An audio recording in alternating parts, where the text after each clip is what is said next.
Welcome to the Tipping Point Show. I'm Jimmy Evans.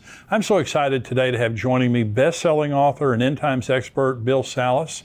Bill is the founder of Prophecy Depot Ministries. He's written 11 books and produced 14 DVDs. He's an author and speaker I've learned a lot from over the years, and I'm very glad to have him joining me today to discuss a very important prophetic event, the Psalm 83 War. Bill, thank you for joining me today. Hey, Jimmy, it's great to be with you. Thanks for having me. Well, I've listened to you and read your books for many years, and you're a scholar and you're a researcher, and that's one of the things I appreciate about your materials. Are very well thought out, very well researched. You've written this book, Psalm 83, The Missing Prophecy Revealed. Now, we get a lot of questions about this here on the Tipping Point Show, and I just want to say right off the bat, if you're interested in the Psalm 83 War, we're going to be talking about it here today. This is a phenomenal book that gives you all the details about Psalm 83 and all the research that Bill has done. And I'm sure you can get this on Amazon.com. Bill, what is your website where people can go? Well, thank you, Jimmy. Yes, it's prophecydepot.com. Prophecy Depot, like Home Depot.com. Okay. And all of your resources are available on there? Absolutely. Yeah, we have an online bookstore and DVD store, etc. So Psalm 83, we're going to talk in detail about this passage. You believe that this is speaking of a war that has yet to take place. Is that correct? Well, I do. That's what I teach. I believe it is actually the climactic concluding war that ends the Arab-Israeli conflict. Land for Peace deals have not been working. They're not biblically endorsed. But there's a plethora of prophecies that I believe are related to Psalm 83 that talk about war, that talk about Israel defeating its surrounding enemies that share common borders with them. And all of them are listed in Psalm 83. So I do believe it's a coming war that has not found fulfillment yet. Well, Asaph, the Psalms are written by different people, but Asaph wrote Psalm 83, and you believe that's significant, right? I do, because about 3,000 years ago, Asaph was a very close friend with King David. He was King David's worship leader. Matter of fact, they probably jammed together and did praise and worship on the Sabbath, right? Yeah. And he was a worship leader, but he was also a prophet. And at a time when the Jews were living large in the land, he's the anointed King David. They were going to build their temple. The reason they were living large in the land, we find out in 1 Chronicles 18 that David had conquered Philistia, which is where the Hamas are in the Gaza. Right. They'd conquered Edom and Moab and Ammon. That's in modern-day Jordan today. We'll put a face on those modern-day equivalents today. They conquered up into Syria, and ancient Assyria. And then all of a sudden, Asaph comes out with this futuristic foretelling about the very countries and populations, territories and populations that David had just conquered, and said, by the way, they're going to form a confederacy and try to wipe the nation of Israel off the map. The name of Israel will be remembered no more. So it was very peculiar that at that time he would come out with that prophecy. Now we find out that Asaph was a prophet in 2 Chronicles 29:30. We're told that moreover King Hezekiah and the leaders commanded the Levites to sing praise to the Lord with the words of David and Asaph, the seer, that means prophet, like Ezekiel or Jeremiah. Right. Also, we're told in 1 Chronicles 25:2, the sons of Asaph are under the direction of Asaph, who prophesied according to the order of the king. So he is a prophet, and he wrote 12 Psalms, Psalm 50 through Psalm 73 through Psalm 83. The most prophetic of them is Psalm 83, and then secondarily would be Psalm 50. So I look at this as a very relative prophecy for our time, Jimmy. So what is the plot? Because these are nations that immediately surround. Asaph is prophesying that basically the nations immediately surrounding Israel are going to try to snuff them out. Now you can see that hatching as we speak. But so you believe that these nations exist, and do they have the motive? What's the plot behind all this? Right. Well, the Psalm, the first 5 verses lays that out for us. It says Asaph initially petitions God right off the bat in verse 1 because of what he's about to foretell is so egregious, a confrontation to wipe Israel off the map. He says to God, do not keep silent. Do not hold your peace, and do not be still, O God. He's saying to God, listen, Do not keep silent. You have to have a response to what's about to happen. Do not hold your peace. You got to be ready for war and do not be still. You got to intervene. You got to be involved. And I point out in the Psalm 83 book and other prophecies that the Lord does intervene, and he empowers the Israeli Defense Forces who exist in fulfillment of biblical prophecy today to wage and win the war against the Psalm 83 countries. And it goes on to say that your enemies make a tumult, and those who hate you have lifted up their head. They have taken crafty counsel against your people, that would be Israel, the Jews, and against your sheltered ones. And they have said, come and let us cut them off from being a nation, that the name of Israel may be remembered no more. For they have consulted together with one consent. They form a confederacy against you. So what Asaph is saying, that in the future, the countries we're about to reveal would come together and form a devious plan to destroy the nation of Israel, to wipe Israel off the map, and even banish Israel from the future of all history books and past, because that the name of Israel would be remembered no more. And we're going to find that this is not a chronological assortment of Israel's enemies, but a contemporary group of modern-day countries, which actually came to war against Israel in 1948, 1967, and 1973, but that did not fulfill the prophecy, because the rest of the prophecy has to be fulfilled. And that's the plot. They want to destroy Israel, and we find out in Psalm 83, verse 12, the reason they wanted to destroy Israel and wipe it off the map is they want to take the promised land for their possession. They want the pastures of God for their possession. Right. So that's the plot. The participants are really important to figure out, well, who is this confederacy? And we find out in Psalm 83, verses 6 to 8, who they are. And of course, he talks about them in their ancient names: Moabites, Ammonites, Edomites, gigabytes, megabytes. Although they didn't have gigabytes and megabytes back then. Right? So we had, in the Psalm 83 book, we put forward faces and maps as to who they are. But he says right in the beginning, he goes, the tents of Edom, there's 10-member population, and the tents of Edom is the lead participant. He says the Ishmaelites, that would be Saudi Arabia. I'll tell you who the tents of Edom are in just a minute, in my estimation. Okay. Moab, that'd be central Jordan. The Hagarenes, that would be Egypt.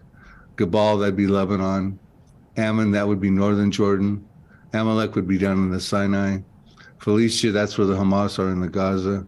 And the inhabitants of Tyre, so he's listed two populations so far in a habitation condition: the tents of Edom and the inhabitants of Tyre. Tyre would be in Lebanon, and that's where the Hezbollah hail from right now.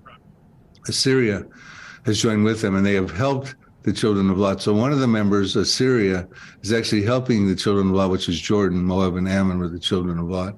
So they're involved and integrated into actually helping another participant in the Confederacy. But the thing that's fascinating to me is he says the tents of Edom. He starts right off the bat. So whenever you see a member listed first in a Confederacy, that's really significant. It's sort of like the star of a movie. When you see the credits at the end of the movie, the stars are listed first, then the cast and crew subsequently come rolling onto the screen. Well, he says Edom is the star of this show, so to speak. But he puts them in a habitation condition. The tents of Edom, tents represent biblically either military encampments or more prominently refugee conditions. Right.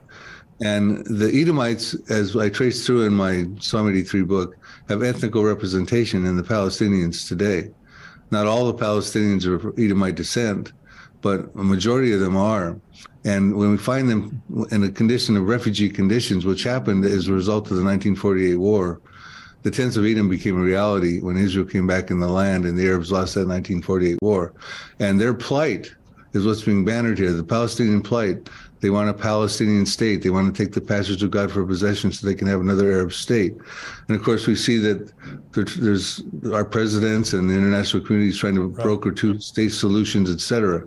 So I think we're watching this unfold in living color in modern times, Jimmy. Well, Bill, right now the United Nations had a select committee last week recommend that Israel be tried in an international criminal court at The Hague for their occupation of Palestine, Palestinian lands, beginning in 1967. This goes back to the invasion in 1967. And so this is a committee, but if the United Nations passes this and they end up going to International Criminal Court, of course, Israel's not going to recommend whatever they do, but it could be the first step toward an invasion. So How do you see this all coming out? I mean, we know that God's going to supernaturally give the IDF the ability to protect Israel. How do you believe this thing is going to take place, and what do we see right now that's leading toward that? Well, if you want my speculative scenario about what's on my radar screen, Jimmy, I would say basically what we're going to see happen is a sequence of events, prophetic events. One thing's going to happen probably in the near future, and it's going to lead to a succession of events on the heels of that event. And my suspicion is that Israel is going to strike Iran. And if they strike Iran, that's going to create a big issue because Iran has proxies surrounding Israel, Hezbollah in Lebanon, with 150,000 missiles pointed at Israel. Some of those are precision guided, could hit within a 20-foot radius. They could hit Tel Aviv, they could take out Ben Gurion Airport. They've got a bank of targets. You got Hamas down in the Gaza, right, who says we can match Hezbollah by lobbing at least 1,000 missiles a day into Israel.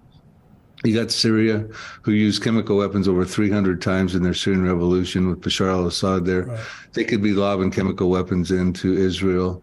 You got the Houthis down below Saudi Arabia who say they can also hit Tel Aviv with precision-guided missiles they've gotten from Iran. You got Shia militias in Iraq.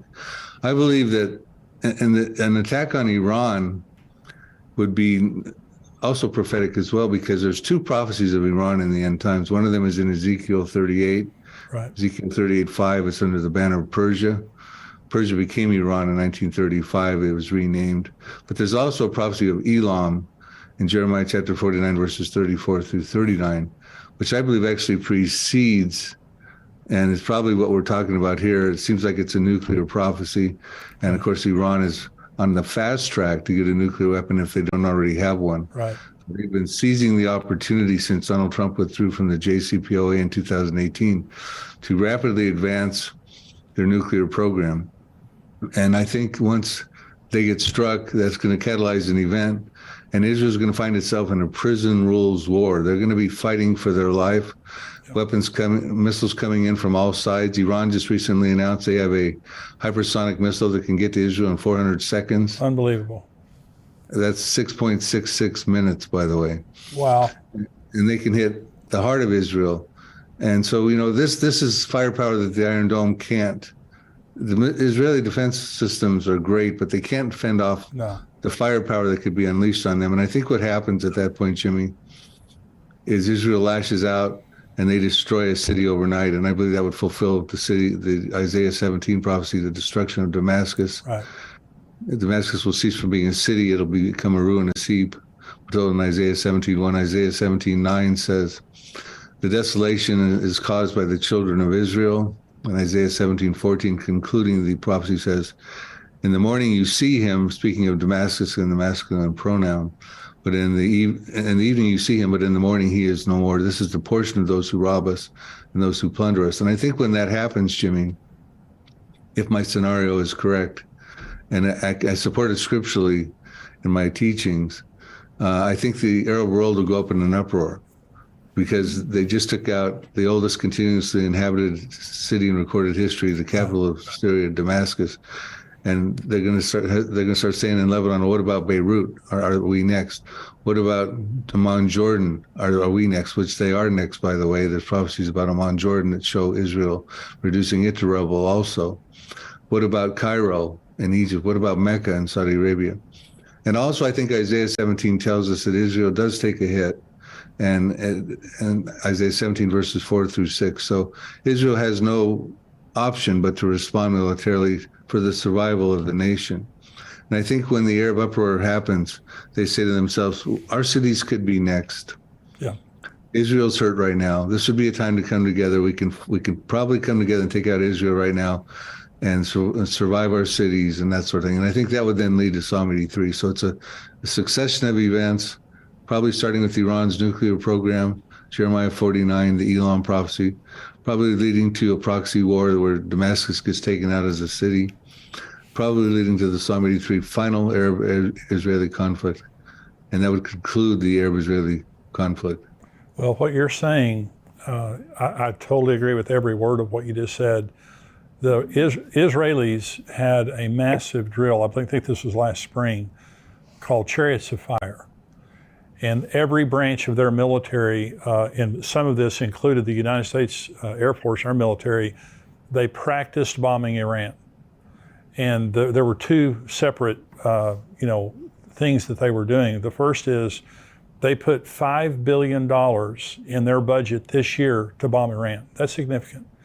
The second thing is, once they bomb Iran, the second part of Chariots of Fire was protecting their boundaries after they finished, because they know exactly what you just said is going to happen. So this is not a fairy tale. This is happening. I mean, the Israelis are considering this right now. Another significant thing is Benjamin Netanyahu just got elected prime minister.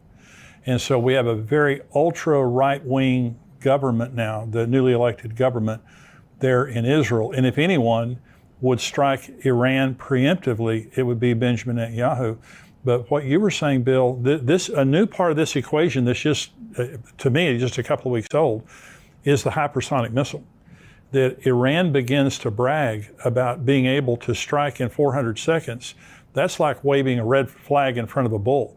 When you say that to Israel, they're already on edge.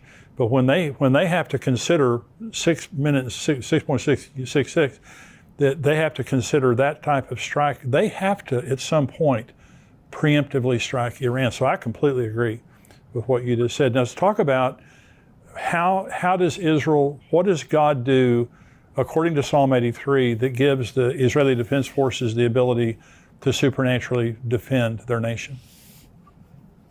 Well, it's interesting because the prophecy goes on. See, some people think, first, I want to add a couple of things to what you just said, because what you just said was very telling. And there's a part 3 in that Chariots of Fire drill that Israel did also, and they were preparing for casualties that would come upon them inside of the country, aware of the fact that with the kind of firepower that could be launched against them, that they would likely experience casualties, especially concerns about chemical weapons and things like that coming through. Now, to get back to your question, Asaph, some people think that Psalm 83 was fulfilled in 1948, the War of 1948, the War of Independence, because the countries we listed that were, again, we're going to go through those that were in Psalm 83, verses 6 to 8. You had Lebanon, Syria, Iraq, Jordan, Saudi Arabia, Egypt. The Palestinians would be there as the tents of Edom. You'd have the Gaza would be where the Hamas are today. Hezbollah is up in Lebanon. These countries have Israel surrounded. I call them an inner circle of countries.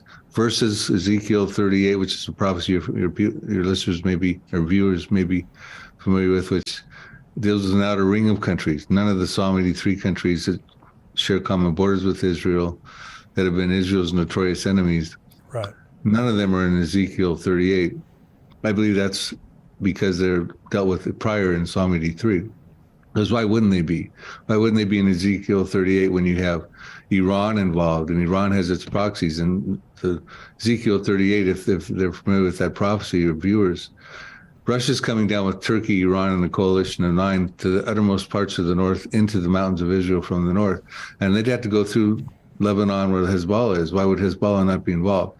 Well, I think that's because Psalm 83 happens prior. But because the countries we just listed were involved in the 1948 war, some people think that was a fulfillment of the prophecy.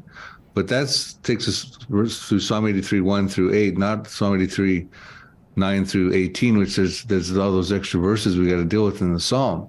And Asaph petitions God when he said, "Do not be still, do not hold your peace, do not be silent, O God."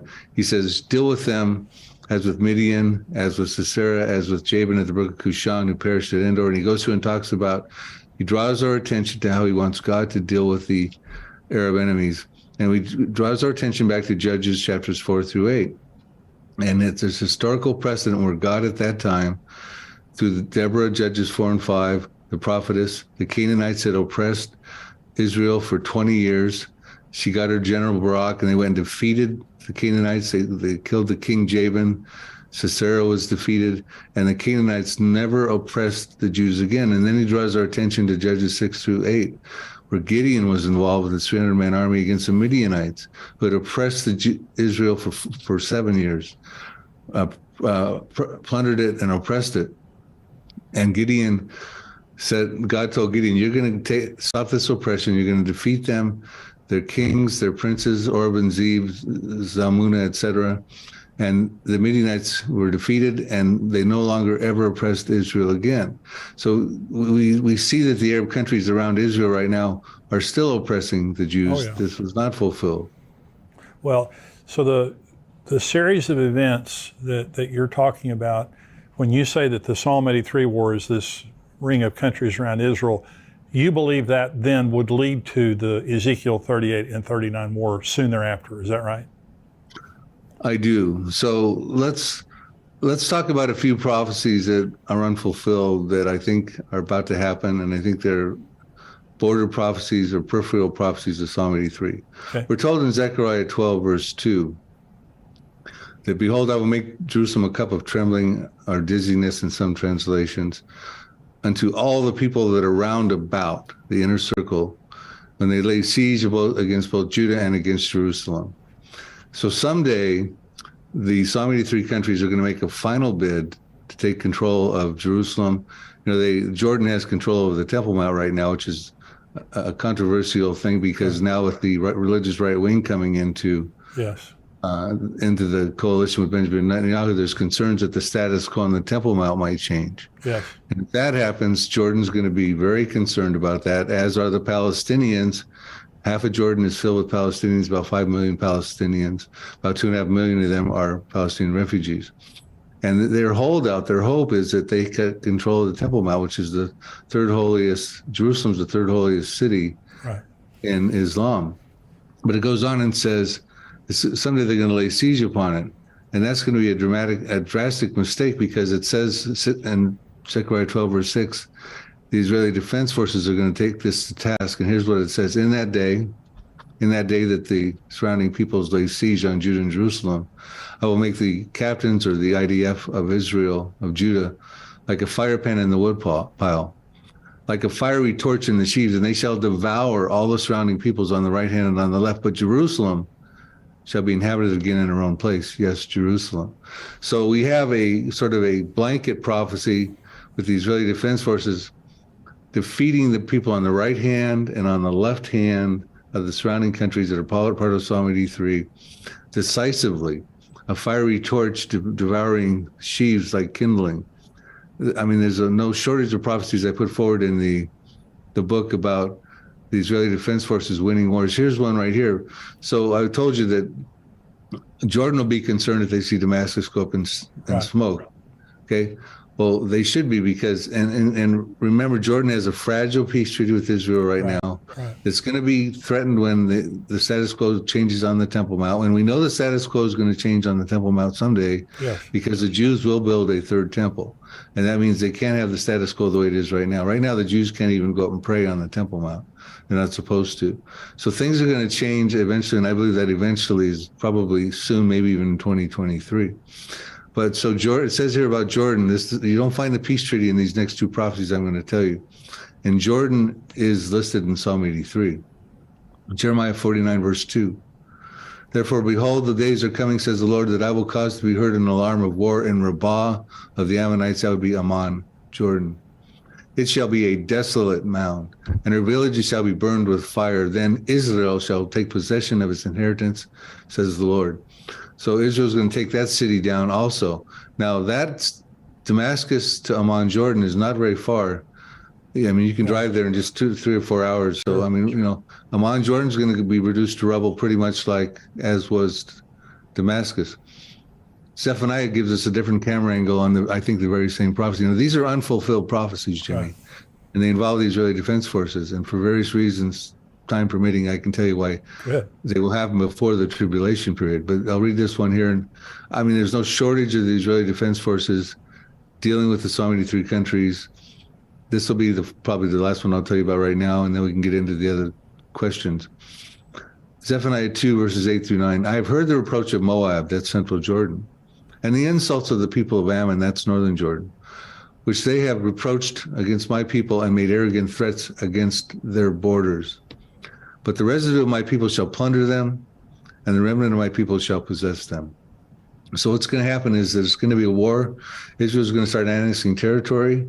They're going to take over. I can show you all the different scriptures. They're going to take over, in my estimation, all of Jordan. Wow. And when Israel wins wars, they have a history of annexing territory. Joshua did it 3,300 years ago in the land of Canaan. King David and King Solomon did it 3,000 years ago. Israel did it in the 1967 war. They feel it's part of the promised land. It increases the defensibility of their borders. And when countries win wars, they often take over territory. Right. So, I mean, these are prophecies talking about Israel possessing Jordan, plundering and winning wars, taking out Damascus, taking out Amman, Jordan. I can get into the ones about Lebanon. I can get into the ones about Egypt and all that too. But, you know, I think your viewers get the drift. Well, and like you said, I don't think it's a matter of when Israel strikes Iran, because you were talking about Elam, and Elam is there in Iran, but it's also the nuclear area of Iran, where they have a lot of nuclear installations there. And so if they hit that, the whole world's going to go crazy. Right. That prophecy is, to me, one of the most important ones to be watching. I have a book I wrote called Nuclear Showdown in Iran, revealing the ancient prophecy of Elam. And I get into that prophecy. You know, Elam is, when you look at a modern day map of Iran, you have Persia, which is about 2/3 of the country, mainly central and northern and southern. But west and west central is Elam, an ancient territory. And they're always isolated from each other as far as territories by the Zagros Mountains. Right. Now, in the Elam territory, they have all these underground missile silos and portable rocket launchers hidden there, because that's the closest point from Iran to get to Israel. Right. Like I said, they had missiles that could get there in 8 minutes. Now they got hypersonic missiles, which Iran is boasting cannot be detected and stopped by Israel's defense systems. They can get there in 6.66 minutes, now 400 seconds. So they're boasting. But so that's a prime territory to be attacked, because that's where all the rocket launchers and most of them are located there and buried underground. Also, you have the Bushehr nuclear reactor there, which is the crown jewel of Iran's nuclear program. That is Bushehr 1. It's right in the Elam territory. It's a nuclear disaster waiting to happen. It's built on 3 tectonic plates. Wow. And they've had earthquakes there. There's concerns about that. The Arabs across the Gulf, who are rich in oil but are poor in water, they have 2/3 of the world's desalination plants over there in the GCC countries of Kuwait, Oman, Bahrain, UAE, Saudi Arabia, Qatar. They're very concerned about that disaster that could happen, whether it's an earthquake or an attack, because they've done a study after an earthquake. I think it was in 2013. They reported that due to wind patterns, that within, I think, 24 hours or so, they said, and I wish I had the quote in front of me, but 40% to 100% of the populations could be hurt, devastated, because of the wind patterns and the nuclear fallout coming across the Gulf. Wow. They said that only 10% of Tehran could be hurt because of those Zagros Mountains. The fallout would be blocked by those mountains. So, you know, we're talking about dynamics now that you're not hearing on the mainstream media or the censored social networks. Right. This is the biblical narrative and prophetic perspective. Well, it's fascinating. Now, you believe that the Psalm 83 war is pre-tribulation, right? I do. And so let's talk about the Antichrist for just a minute, because the Antichrist is going to take the world stage then after the Psalm 83 war, and I also believe after Ezekiel 38 and 39. I believe those pretty much coincide. So the Antichrist is going to take opportunity, kind of like after the Holocaust, and the world had sympathy for Israel. Do you think that's what's going to happen after God takes the glory for this? I do, and I concur with you. I think there's sound reasons, especially with Psalm 83 and also with Ezekiel 38, to make them both pre-tribulation. I think there's sound reasons to sequence them Psalm 83 first, which enables Israel to dwell securely, tear down the walls that they have on the borders around them. They've got walls to the north with Lebanon. They got a partition wall that's 400 plus miles in the middle of Israel that separates Palestinian terror from Israel proper. They got walls down around the Gaza. They got walls around Egypt separating. They got walls separating Jordan. And Ezekiel 38 talks about a time when Israel will dwell securely in the midst of the land without walls, bars, nor gates, and receive of great plunder and booty, because that's what Russia comes after. And I don't think that Israel exists just yet, but it can exist when the people round about Israel Right. that are going to lay siege upon Judah and Jerusalem are defeated. And so I see Psalm 83 happening, and I could explain why both of these prophecies, but especially Psalm 83, which involves the Israeli Defense Forces. Ezekiel 38 does not involve the Israeli Defense Force. That's right. God stops that supernaturally with an earthquake. The enemies who speak foreign languages will start killing each other. They'll panic. There'll be fire, great hailstones, flooding rains. Right. And God takes the glory for that. It says in Ezekiel 39:7, after that happens, I will make my holy name known in the midst of my people Israel. They shall not profane my holy name anymore. The nation shall know I am the Lord, the Holy One in Israel, which required two things. He said, my people Israel. Okay, well, that means the Jews couldn't have been destroyed in the Holocaust. They had to be brought back into the land. Right. And that means the so many three Arabs can't destroy them also, because God has plans to make his holy name known through his people Israel. And they will say that the Holy One in Israel, meaning they had to be a land of Israel. The Arabs can't be successful in Psalm 83 and take the pastures of God. Now, when it says the nation shall know I'm the Lord, I think it's to be quite certain that the world is going to go, that was the God of the Jews. Now, that doesn't mean that they come to a salvation knowledge. Yeah. It would be nice if everyone in the world and all the Jews jumped on the Jesus train, but I don't believe that's what's being said there. God is saying, look, and I think the timing is critical. Before the tribulation, before the Antichrist comes on the scene, God's saying, look, I'm the God who upholds the Abrahamic covenant. I'm the God who keeps his promises to the believers in Jesus Christ. Now, you can choose me now, and look what I've just did. I've defended my Abrahamic covenant. I've kept my people Israel in the land. I've kept the promised land intact. I've stood behind it. My covenants to Abraham 4,000 years ago, because pretty soon you can have on the nearby horizon a guy coming on, a charismatic world leader who's going to force you to worship him.